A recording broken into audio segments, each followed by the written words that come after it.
My There we camera go. centered, or am I a bit like?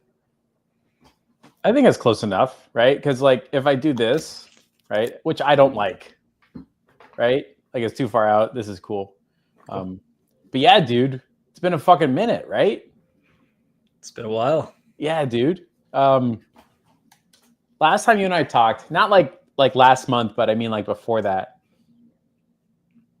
You were doing medical. Yep. You hit 30K. Disappeared for a while, and now you're at $130. What the fuck? That's about it, man. Just kept things rolling, you know. Yeah, dude. I think I can't remember when that 30K was. Do you remember like how long ago? 3-4 years ago minimum. Yeah. I would say probably 3.5 years ago. Because we scaled pretty quickly starting off, just because I had all this knowledge, I just never really applied it. And then kind of when we finally listened to Jeff, started running some ads, getting clients, keeping shit simple. We grew pretty quick to 30, and then we got to 100. I want to say maybe like a year ago ish. I kind of hovered around like 80 to 100 for a while, which I was super happy with. So it was like a bit of a slower climb, just because I wanted to keep things really lean. Yeah, that's kind of my philosophy. But yeah, that was a record month last month, so we're trending for even more. So, dude, what world is it? So we're making 100K is a slow fucking roll, right? Like, yeah, it's my parents still think what I do. Well, I shouldn't say they think what I do is illegal, but they're still kind of skeptical on the whole thing when I kind of tell them these numbers. But yeah, like, is that an extra digit? Are you lying? Are you doing drugs? Are you selling drugs? Yeah. And a sleepy town, not like New York, LA, Chicago, Miami. Yeah, dude. I'll never forget, I should say, when I quit my job. So like way back when, basically dead broke. I guess some context for anyone who didn't watch that first interview all those years ago. I think I hit 10K or something when we did that. Basically went broke, like 15, 20 grand in debt, which doesn't sound that bad, but like when you're kind of fresh out of college, you think it's the biggest number in the whole fucking world. It's not a good feeling. And you're supposed to be doing all these awesome things. You just got your degree, and all of a sudden you're dead broke, living in your mom's basement. Pharmacy, right? So that was the original plan, and I made like basically the last cut in however that world works, and I didn't make it in just because college I didn't really apply myself because I never really liked it. I did well, but not that good. Went to business school, wanted to be an accountant because like what else are you gonna do, I guess. Fuck. Hated that. No, thank you. Hated that. But I think it was good because at that time, like, everything seemed horrible, but I think it kind of took all that to kind of realize that I didn't really want to work any of these so-called like great jobs. And anyways, went broke, had to get a job, spent a bunch on courses, finally joined, I think it was Inner Circle is what you called like your old course. Yeah, dude. Yeah. Worked that job for like 4 months, and it was a good job, like one of the better ones you could get here out of college. Right. And I think within like 4 months or something, I was doing 10 grand, and I did it like 2 or 3 months in a row. And I said, all right, enough of this. Like, I got to get out of this, go full time on the agency. And here we are. It's so simple looking back, right? It is. Like looking forward, murky, gross, no fucking clue. Looking back, you're like, obviously this is fucking correct, right? It was a leap, man. It was a leap, especially like when you have like, parents telling you like, why are you leaving this job? Like you were broke, you got this job, you're finally doing well, and now like you're just gonna drop it. Yeah. It sucks at that time, and it feels like it's almost like you have to do it, but you're making a mistake. Yep. But at the end of the day, like I was talking to someone in like a Facebook in like the ROI group about like kind of making the leap, and there's never like a correct time. It's like you just get this gut feeling, and you're like, dude, am I going to keep working this job or whatever situation you're in Yep. that I really don't want to, or am I just going to give it a shot? And like worst case, like I was dead broke 6 months before I quit my job. So I'll just be back there. Like it's not going to be I'll any just be worse. dead broke again. I got nothing fucking else going on. Get another job. So yeah, it's scary, man. But you know, it's worth it. Good shit, dude. What is it like doing 130 a month now? Man, it doesn't feel any different. Like Same shit, ain't it? Makes no difference. Like I think the biggest, like obviously when you go from like 0 to 10 to 20, that's when like kind of life changes, and like a lot of, you still have the stress and like you have a different stress, but it's like kind of money now is not like, how am I going to pay the bills, which is awesome. But I think from like 20 to 50, nothing really changed. Like I'm not a big spender. I don't really go out and buy a Lamborghini and stuff. You know, I'm still living in the same place, still doing the same work, just doing more of it. It's fucking weird, ain't it? Like imagine, hey man, you got 130K every month for the next 12 months. What are you going to do? Same shit I'm doing now. Stupid, right? Makes no sense, but that's how the reality is.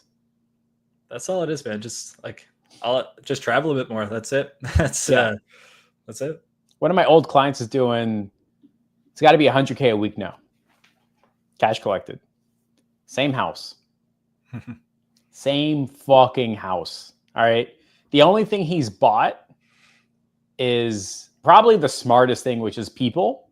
So like he's bought capacity to like make more money instead of buying like assets or show offs or braggadociousness.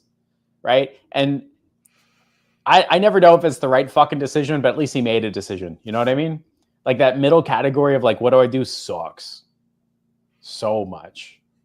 Like so fucking much. Are you going to hit like, you think it's going to be like 200K a month in 6 months and in this year? Like, what do you think that velocity is turning out to be?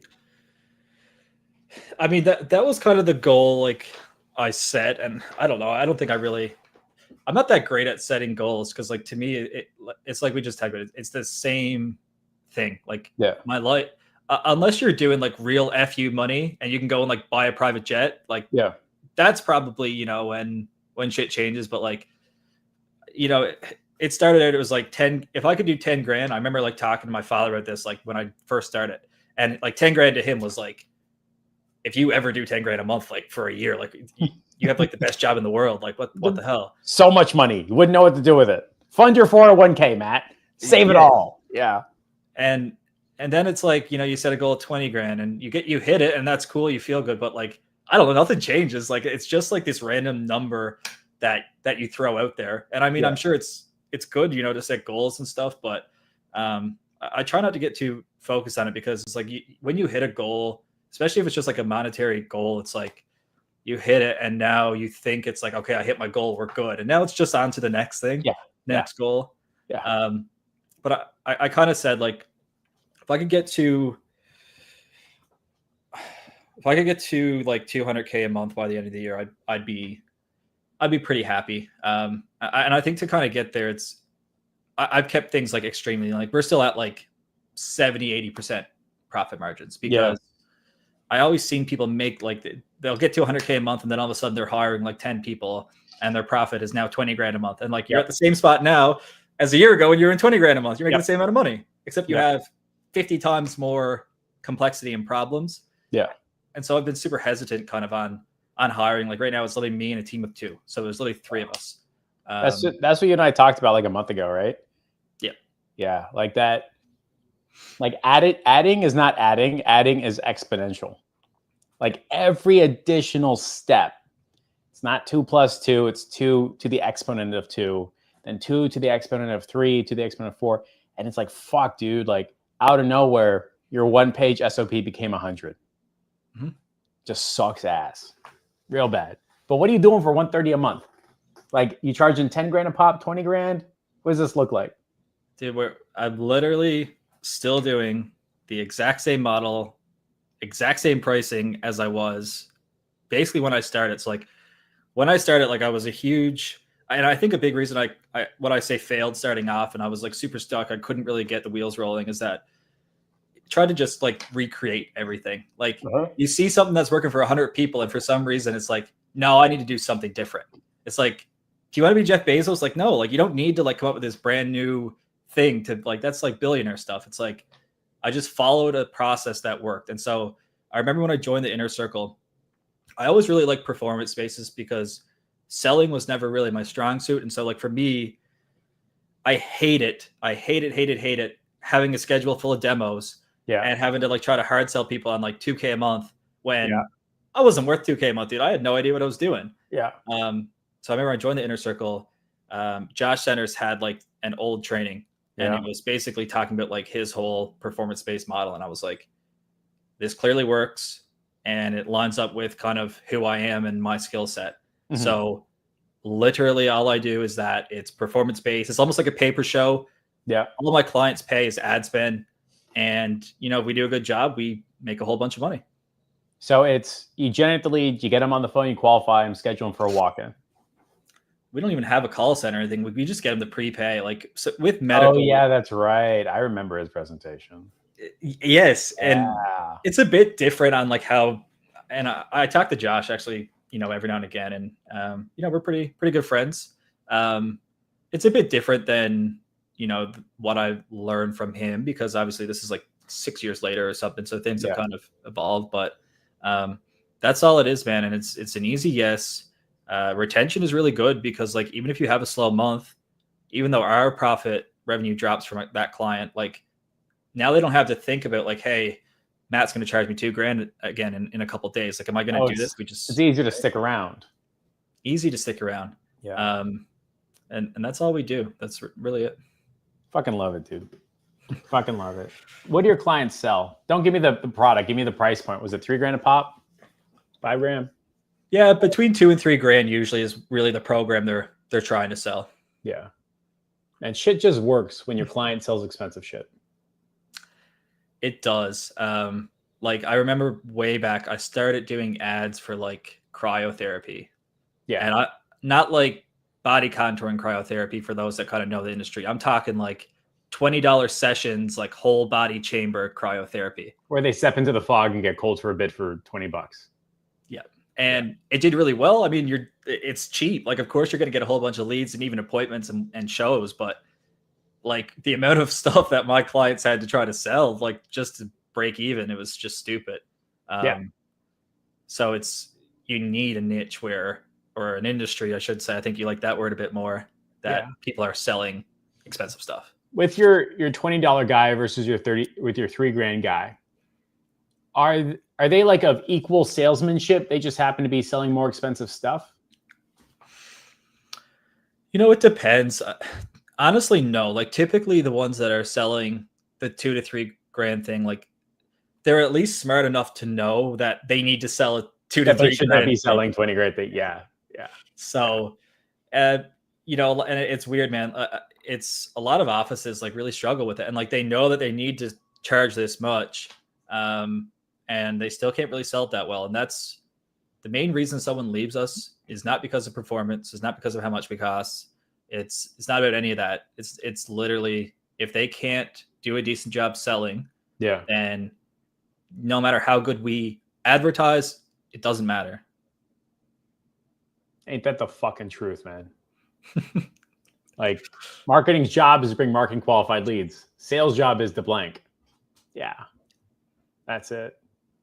I mean, your client sells the $3,000 thing. Is it like a program or is it like a lamp or what is it? That's a program. Yeah.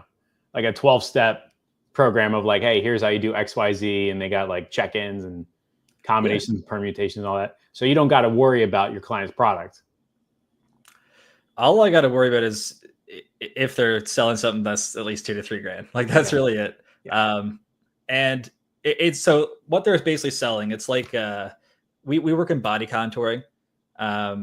So typically they're either selling like a body contouring plan or they're selling like a weight loss plan. And usually it ranges between like 4 to 16 weeks, depending on their office and stuff like that.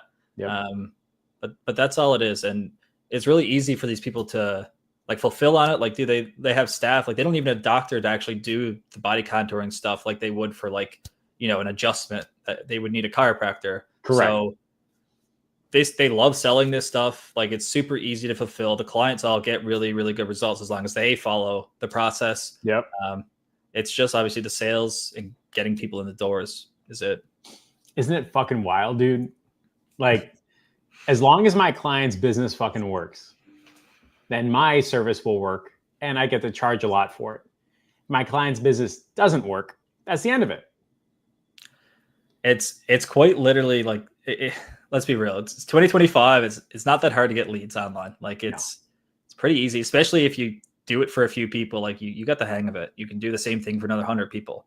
But that's all it is. And I remember like starting off, it was always like, I felt like it was my problem because the fact was we were super inexperienced. Yeah. And so a lot of the clients we were getting were, to be honest, crappy clients. Like their business were not in order and they were looking equally inexperienced. Yeah, exactly. Yeah.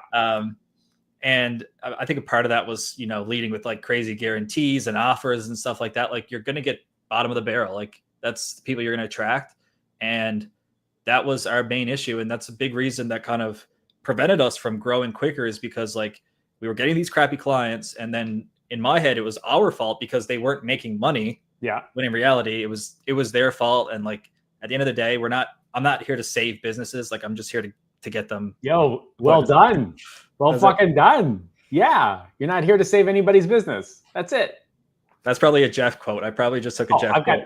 That's 100% Jeff. All that jazz. I'm not here to save anybody's business. Right? Like I'm not in the business of stopping people from failing. I'm in the business of helping winners win more. Right? Yep. Fucking love it, dude. How did you find the client that broke your brain of like, oh, I need to sell like expensive shit? I think the main thing was like body contouring. There's 1,000,001 different types of like weight loss and body contouring equipment and all that stuff. Yep. And I think starting off, I was focusing on kind of the wrong area. So like I was focusing on whoever was willing to pay me money for one, but like we were working with like small spas. You got them on the phone with fucking guarantees and 10 to 20 risk reversals. Yeah. And that was its own problem. But we were working with like, we were just attracting smaller businesses and newer businesses, people that didn't really have stuff in place. And I can't remember the exact client, but I started to realize there was all these different kinds of body contouring. And like there's med spas that offer it, there's day spas that offer it, and there's medical offices that offer it. Yeah. And I got a few medical offices in terms like either chiropractors or MDs, like something like that, where they're actually like fairly good intelligent job. people. Yeah. Yes. And I quickly realized that like with these people, my job was a whole lot easier. Yeah. And that's kind of when we shifted majority of our focus to the certain types of equipment that these doctors have, because those were the people I wanted to work with. And on top of that, not only was our job easier, they were staying and like they weren't pissed when they didn't sell a package. They were like, yeah, it's on us. Yeah. Is they spent more money. And so we're performance based. We're not a retainer agency. So it's a big difference if someone spends $5,000 a month in ad spend versus $600, because we get way more appointments. We make way more money. And so everything just pointed to work with these winners and don't worry about the other ones. You didn't know this starting out though, right? Like in the beginning, it's kind of like a tree. You're like, I'll just do everything. And then you let the branches die off and you double down on the ones that's working. And that's kind of like the whole dance, right? Yeah. And like starting off, it's like every business was a big business to me. I was negative dollars in my bank account. So even if a business was making like $5,000 a month and that's it. And now looking at it, like that is literally, you're barely even keeping the lights on now. Like to me, I was still underqualified because I was dead broke and they were making some sort of money. I think it just kind of took some time to realize like, that's not really the case. When did that finally switch in your brain of like $10,000 a month, $20,000, even $100,000 a month physical business is like still small potatoes. You know what I mean? Like your clients right now got to be doing what, like 3 million a year, 4, 5, 6, something like that, right? It does vary. And a lot of the times, like, especially with the clinics I work with, body contouring, weight loss is not always their main thing. And it's not necessarily a bad thing. So like, yeah, a lot of our top clinics, they're doing a few $1 million a year easy because they're doing $100,000 in weight loss and body contouring. They're doing $100,000 a month in neuropathy. Like they have all these service lines and, 8 to 15 staff members. So those are the kind of offices we want to work with because they're hungry to grow. Yeah. But I mean, I still have clients that are making like 20, 30 grand a month, but I mean, they're spending like $2,000 on ads and they have a team of 3 people. So, I mean, they're just happy as the big ones. So fuck. Like if anyone is in the online space and saying they're doing 20 grand a month with a team of 3, you and I would be body shaming them into the end of existence. Right? Yeah. Wild difference. Wild fucking difference. So tell me about your team. You and 2 other people. What does that look like? So it was me and a VA is basically how things started because I hired a VA out of the gate. I mean, I paid her like $600 a month. And that was like more than her previous like 10 jobs she had. So like we're both happy anyways. She kind of handled a lot of just like the normal VA work. And I think once we got to like $40K a month, maybe 30, between 30 and 40, I hired a media buyer. Got it. And that's literally still the team we got. And my VA now, I mean, she's been with me since the beginning. So like she knows more about how to do all the stuff than I do. Like I have written all the SOPs and stuff, but I mean, if she's quicker at it than I am. And same with my media buyer. Like he already came with knowledge on how to run ads for medical. And I basically just taught him everything I know. And I mean, he literally manages 70 something ad accounts right now. And he's doing a damn good job. So does he get paid a flat rate, a percentage? What does that like incentive structure look like for you? So it was a bit messy, like, because starting off, I wanted to have some sort of performance tied into it because we're a performance agency. And like, I was more than happy to pay him like good money if he performed well. Yeah. And starting off, that was honestly kind of the wrong move. It was just really messy to track because we just didn't really have like any data. So like I was trying to calculate everything and it was just an absolute mess. So switched him to flat rate. He was happy with it. I was paying him like $2,000 a month. He's based in India and I pay him more than that now. We do a flat plus bonuses because now we actually have kind of the data to be able to easily get that stuff. So he basically gets a flat salary, more than I think majority of agencies pay, plus he gets bonuses if he does well. So good stuff, dude. Yeah. Very cool. You're making this sound so simple, right? Making $1 million a year on the internet is supposed to be hard, right? So here's the thing. I think you probably taught me this too. It's not easy, but it's simple. It's only not simple if you make it not simple. And I think that's like, I remember we were talking back, I was probably doing like 50K a month and I was like, how can I do more? I was like, I'm thinking about like doing this and adding this. And you were like, why don't you just do more of what you're doing? Stop doing that. I was like, Jeff, that makes way too much sense, but I'll try it, I guess. And anyways, it worked. Do you remember, I'm going to call it a stupid idea bucket. Do you remember the stupid idea bucket of like, these are all the things that are going to double my business? What were some of the stupid idea bucket things?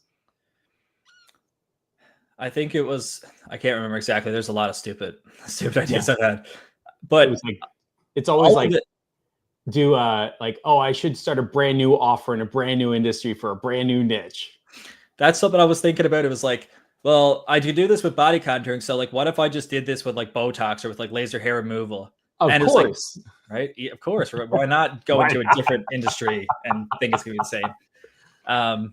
I didn't go through with it, thankfully, but that was an idea. Another idea was like doing different services for the same clients, which certain things make sense. But I was thinking about basically, instead of just doing body contouring, doing like body contouring plus chiropractic plus whatever else. And like, that's also messy because it doesn't work the same.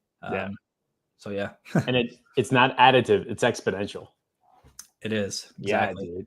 So how long do you think it took being in your industry to build that street cred to where like, you know what you're doing, you know what's going on, you know how to think about this stuff? It's not overnight. There's no way. right? Oh my God, no. Um, I would say it probably took me a good like 2 years. Yeah. And like I'm sure after 1 year I had like a decent idea, but it's more so I think for me it wasn't so much the timeline. It was like it took the time it took because it took me that long to kind of get these really high performing offices because those are the ones that you learn from. Yeah. It's not the small ones that they don't know anything themselves. It's like when I finally got like some bigger players that had like 5 to 10 locations and some that were doing like 5 million a year. Mm-hmm. That's really when I started to understand everything. And then when I spoke to offices that were smaller than that, and I already knew all this stuff, now all of a sudden, like I'm the authority because I know more than they do. Yeah. And I don't even own one of these places, but that's it. You think it was talking to them? You think it was like YouTubing? You think it was doing a research, or it was just time in the industry, or what was it? At the end of the day, it's mainly time in the industry. And like I've always been like a really like big, I don't want to say planner, but like I was really like into doing my research. Like if I had a call with someone, like I would literally dig through the whole internet, figure out who they are, what they do, and all that good stuff. And I spent a lot of time like just trying to learn about the industry. But the truth is, it's hard to learn about an industry if you're not actually in it doing the work. Yeah. So I mean, like at the end of the day, that's all it is. It's being in an industry, doing the work, and you'll learn way more than you can off of Google or Chat GPT or something. Have you ever gone back to your YouTube feed and noticed the difference? Yeah, I mean, I get a lot different ads now for sure. Yeah. Yeah, for sure. Yeah. That's one of the like sniff tests that I have with like a person is like, all right, show me your YouTube feed real fast. And it's like Lamborghinis and it's houses and it's cars and it's girls and it's Rolex. They're like, yeah, dude, you're not gonna last. Maybe like 2-3 months. They hit your 10 grand, burn the fuck out. Right. The people that are hitting 7 figures, maybe like $300,000-$400,000 a month, like that range, right? From like 1 to 3 million, their YouTube feed. And if you look at like the number of views on the videos, they're like 200, 300, 400 views each because they're watching the shit that isn't optimized for distraction. They're watching these like long form interviews with like the Shopify CEO, right? Or like they're listening to a 2-hour long audiobook by Sam Walton where some dude is reading his autobiography, right? That's the type of shit they're supposed to be listening to, but that's not the type of shit that got you into the industry, right? It's cars, it's glitter, it's diamonds, it's watches. That's like, oh, I should do this. I want that. This is my avenue, is my vehicle. But those people burn out. Like they're gone forever, right? I wonder if it's the same for your clients. Like the people that started doing med spas and body contouring and cryo and all that, like, did they get in the game to be good at that? Or did they get in the game to make money? You ever had that conversation with the clients? So just kind of from what I've noticed, and it's kind of the same for any like, apart from online business, this is usually the case, is you either have business people who got in it for business, Yeah, or you have like practitioners that just happen to open a business because they're a good chiropractor. yeah, And those are two very, very, very different things. And it's very easy to tell when you speak to somebody, if they're talking about like all of the details of like their program and all the science behind it and all that stuff versus someone who's talking about actual business stuff. yeah. Very big difference. And obviously, like, yes, you got to be a good doctor. You have to be good at whatever you're doing. If you're an agency, you got to be good at marketing. You should be. If not, you're just going to be churn and burn and losing everybody. But you can't just be good at the thing. Like you also have to have like the business interest and business sense as well if you're going to actually do something with it. The first chiropractor I did business with was a guy who kickstarted my career. He's in the same space, same volume, same number of patients, 8 years later, right? Like, what am I going to do with that, right? If you're unwilling to be the person who wants to grow, there's nothing a marketer can do for you. Nothing, right? The philosophy that I use to describe it is like, imagine you're in like a circle, right? And you're dead center. Your skills need to fill this circle. So this is like your 10K bucket, right? Like, what skills do I need to fill this bucket? And if you're still in this bucket and your skills are still growing, you're just going to be stuck and you can be angry and frustrated. You need a bigger bucket. So you do this, and then you leap and you come off and you move into a different bucket that's much bigger. You feel small again. You realize how much space you need to go, but then you fill in, right? And then you're at the 50K bucket. And then guess what? You move to the next bucket, which is even bigger, and you got more space to go and more space to grow. There are a majority of business owners that just hit this and they say, we're done. That's it. And there's people in the agency space, and you know it, who do that all the fucking time, right? I don't think the term lifestyle business is correct. I think it's like, I don't want to do anymore. Like, I don't want to grow, learn, expand type of thing, right? Like, I finally have enough food and I'm finished for the life, right? Oh yeah, I know tons of people like that. And you know, who am I to tell them what to do? Like, if you're cool with making 10, 20 G's a month and, just being the only one, being the only employee and just doing all the work, like, all the power to you. But it's not in my nature. Like, that just gets boring. Like, at the end of the day, like, I don't want to start a business to just like buy myself a job. Yeah. Even though right now I am still pretty heavily involved, and it's a very high paying job. Very high paying job. Right. I do want to get less involved. I think that would be great. But yeah, I think people have like this mindset of like just making the money, and it's not just about that. It's also like, are you actually happy? Like, are you working 60 hours a week to make that money? If you are, like, and you want to do that, cool. But it's a lot funner when you don't do that. What are you gonna do in like 6 months? Like, what's the growth plan? I know you don't plan, whatever, right?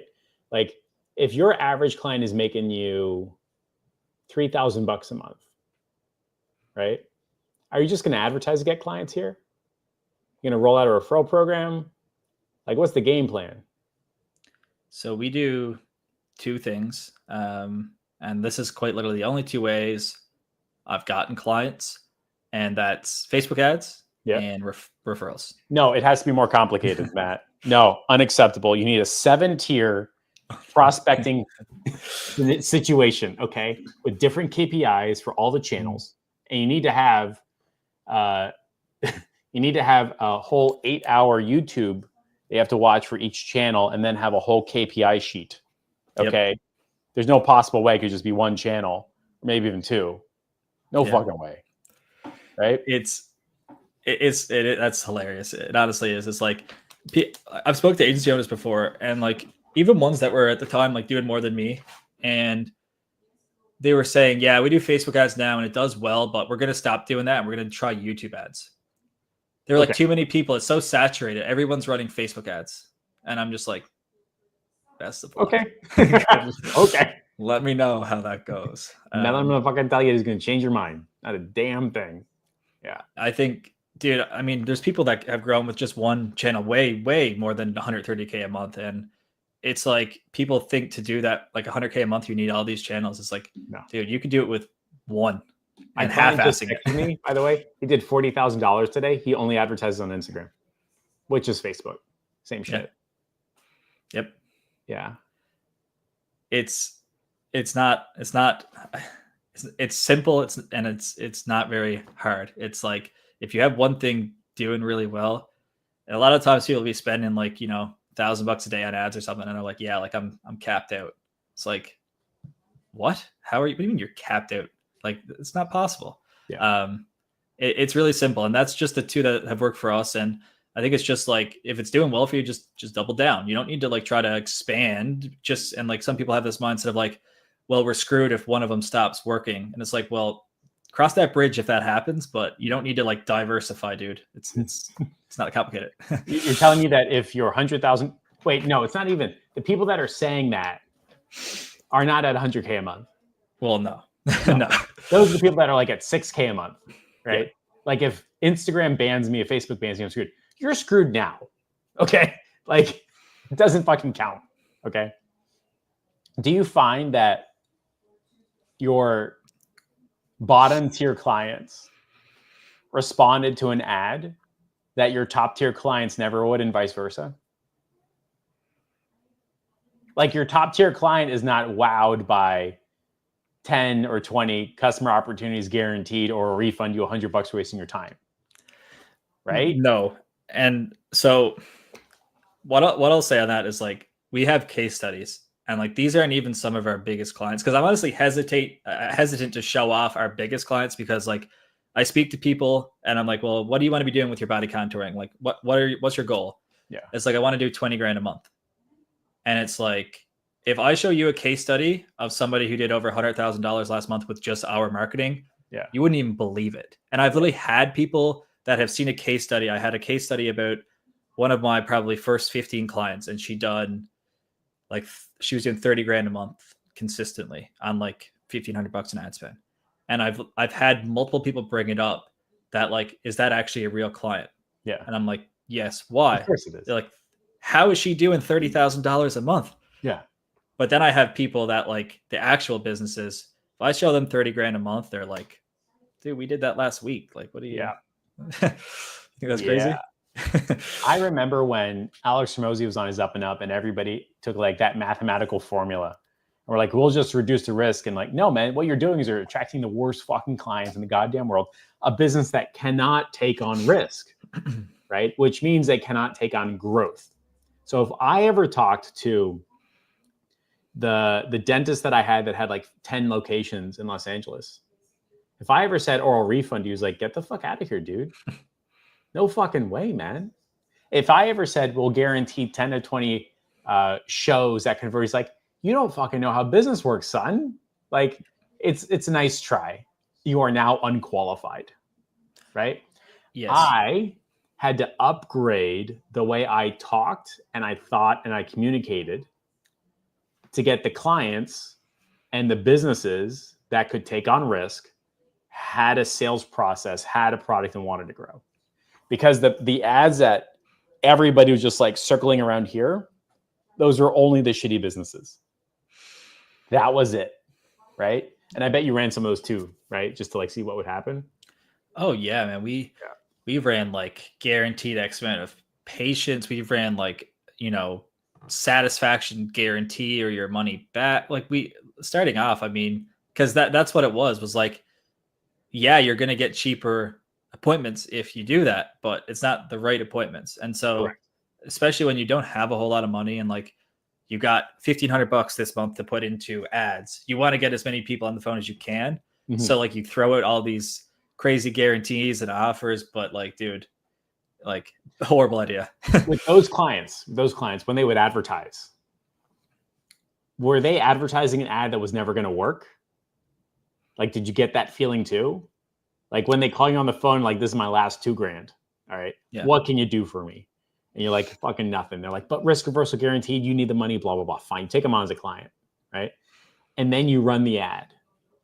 Looking back, was that also going to get the worst fucking clients in the world? Or was that like a shot in hell at getting the good guys? What did that look like for you? Yeah, no, it's going to do the exact same thing. It's just going to keep attracting the bottom of the barrel. That's all it is. Yeah, dude. Poor businesses, poor clients, poor customers, poor agencies. It's a fucking trap, man.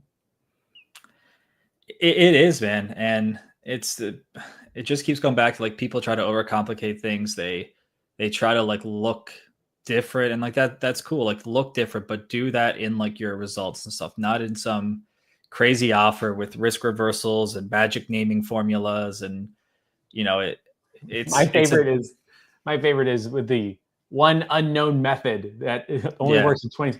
You mean the fucking Facebook ads? Is that the unknown method? And to this day, I still get some ads. They're not like talking about how to get like your first 5 clients like I used to get, but I'll still get ads that have like some great crazy guarantee. And I scroll past them so fast. I literally have a quick chuckle and I just like, I will never get on a sales call for anything I need in my business if that's what you're offering. Like no interest in it whatsoever. Never. I saw an ad that was like, hey, if you're an agency at $8,000 a month or above, oh my God. No, don't even talk like that. Like that is like, hey, if you're a real local business that makes at least $10,000 a month, that's not a real local business. There's nothing you can fucking do for those guys. Yep. Right. Like you're literally asking somebody to you're asking a stranger who's barely making $250 a day. Yep. And you're saying, hey, give me 30% of your money plus ads. I would much rather put 10 grand into Facebook and get 10 or 20 good calls than spend 10 grand, have a $50 cost per call. Yeah. But I'm like dealing with crazy guarantees and stuff like that. Like I bet it's the same shit for your clients too. They'd rather have a quality person that is like deeply qualified and interested that's going to show than 10 appointments and 2 shows, right? Exactly. And that's like something we do.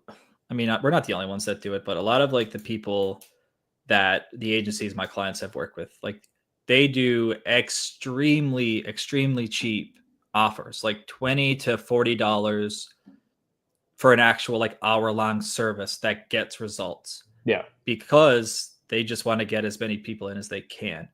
And I get that, but those clients complain to me about, yeah, like they're performance-based too, but they got us 40 appointments last month and we sold 1 program because every single person had $0 in their wallet.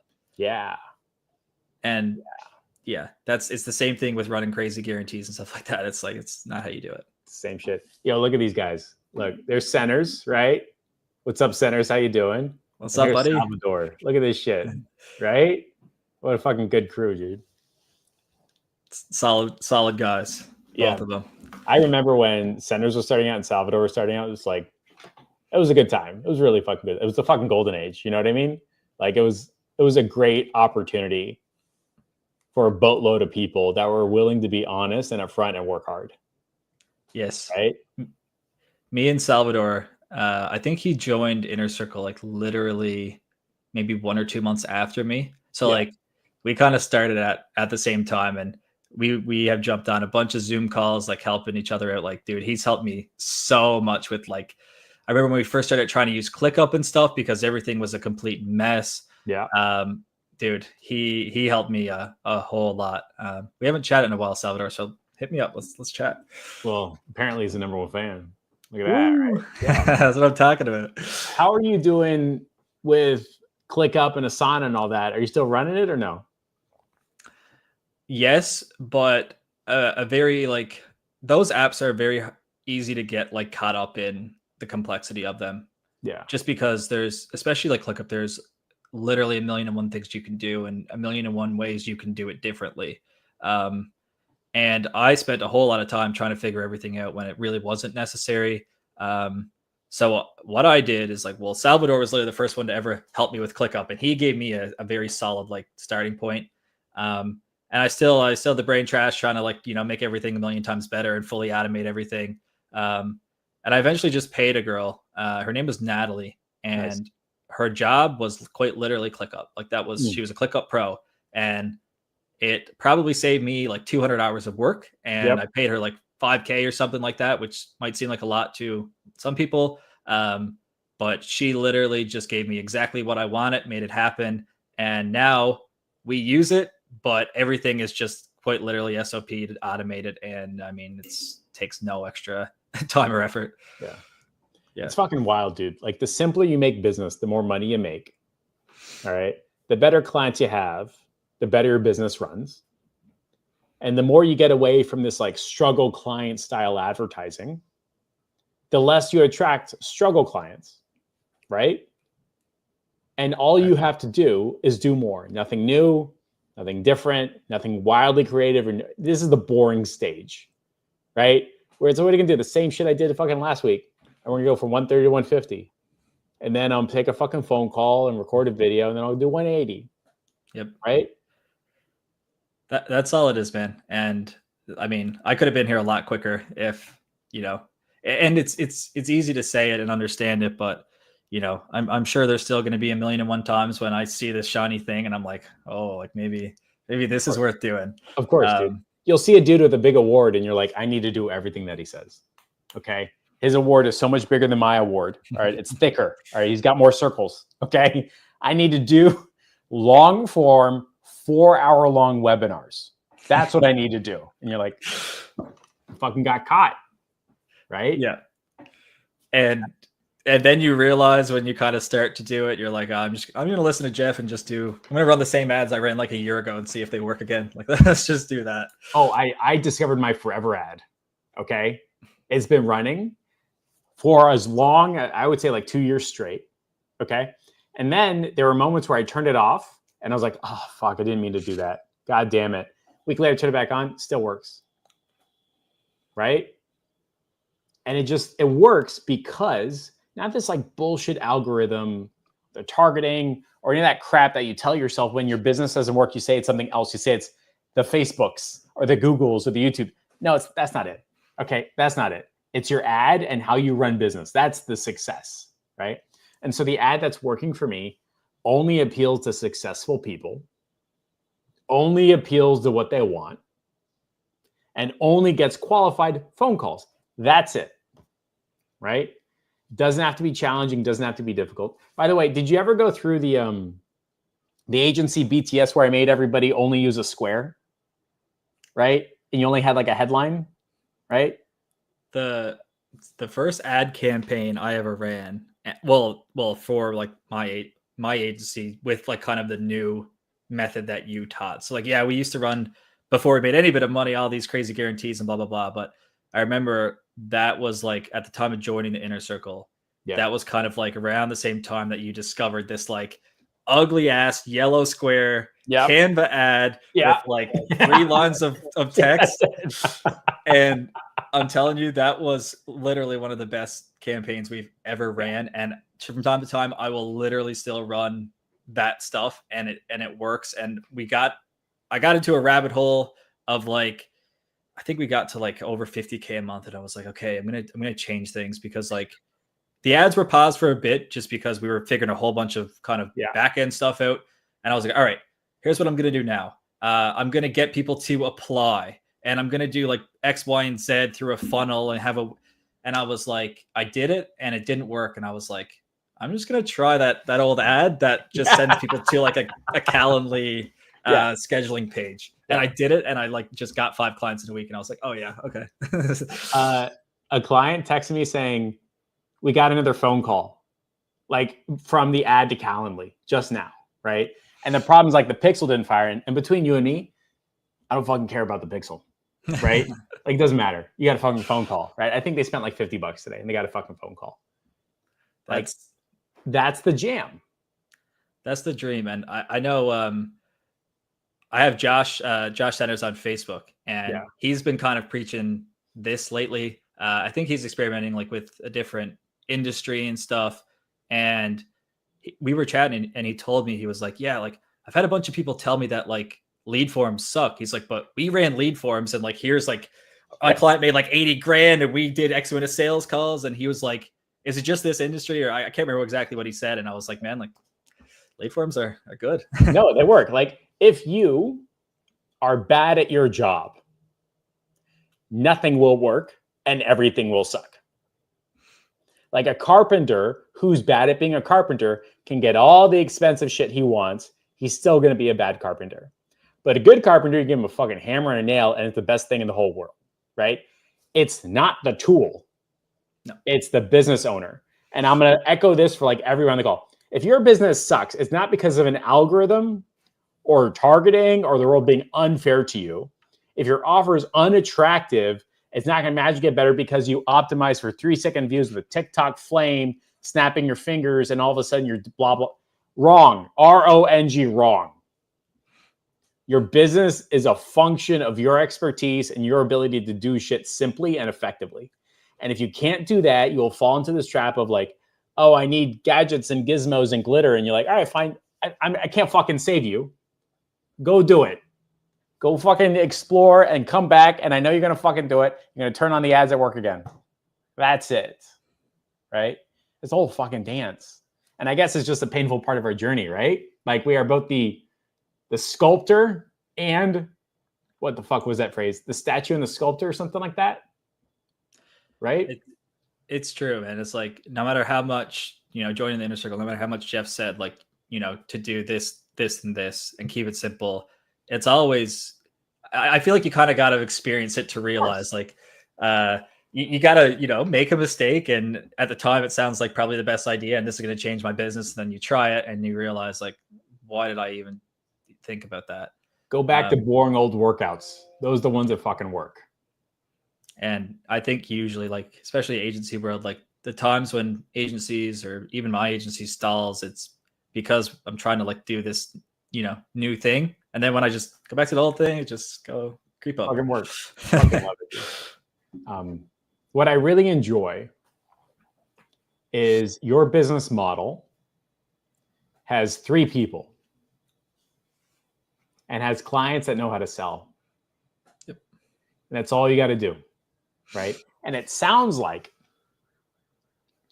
the only thing you have to do from go to like 130 to let's just say you're at 150 as an example, from 150 to 300. It sounds like it's highly unlikely something new and exciting and different and glittery and changing what you're doing. It sounds like all you have to do is hire one more media buyer. So in my head, and we'll see, is another media buyer. Even if it's like a junior media buyer, and I just let the other one kind of lead the two of them. The junior will just kind of do the actual, plug it in. And I mean, I don't need an account manager, but we're at like almost 80 locations or something. And so it is a bit time consuming when, every client needs like a little something here and there. So probably an account manager, but not like a crappy one, like just, one that can actually take care of shit and not just like smile and nod. It's like a lead account manager or lead CSM or something like that. Like this person who is leading, not on the receiving. And that's the difference I discovered, by the way. Like I can hire a CSM and they're just sitting there waiting. I was like, that's a fucking mistake. I was sitting, no waiting. I want to see you proactively like dropping bombs to clients saying, here's a thing that we want to do. Here's the next step. Here's what another interview that we did. Here's the cool rollout. Like I want to see that leadership, that upfrontness, like a getting ahead of the curve type of thing.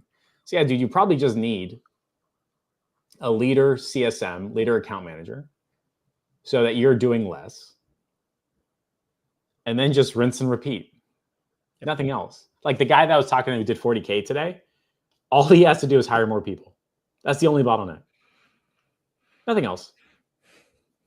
Yeah, that's almost any business. Like, that's how it is. It's like, just do more. And obviously as you do more, you get to a point where you have to add more people, which is cool. And then you just do more and keep on doing that. Let's do the same thing again and again and again.